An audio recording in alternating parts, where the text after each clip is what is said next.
Un homme, perturbé par un rêve qu'il avait fait la veille, se rendit chez un shir afin que ce dernier tente de lui interpréter et lui raconta dans son rêve. Dans mon rêve, j'ai vu un lion qui me pourchassait. Il m'a couru après jusqu'à un arbre sur lequel j'ai pu grimper et ainsi lui échapper.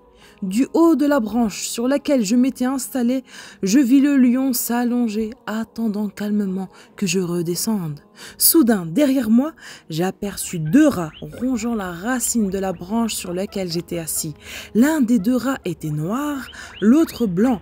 La branche allait céder d'un moment à l'autre lorsque apparut un énorme serpent noir, sa bouche grande ouverte juste en dessous, attendant que je tombe dedans.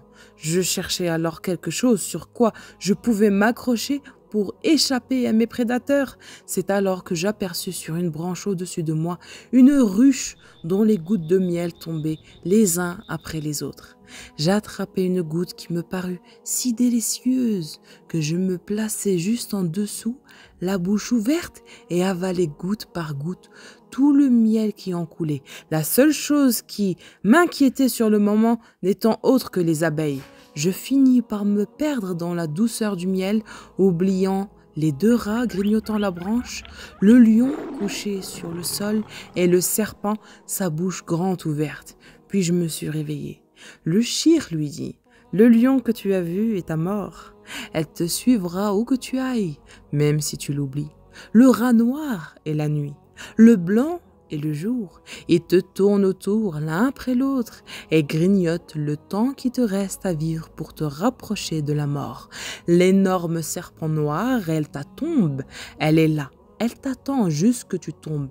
La ruche et le monde sont le miel et la luxure et la jouissance de cette dernière. Nous cherchons à obtenir ces luxures, nous y goûtons, puis très vite nous y prenons goût jusqu'à ce que cette quête devienne une priorité. Nous nous perdons alors dans ce monde et nous oublions le temps, nous oublions la mort.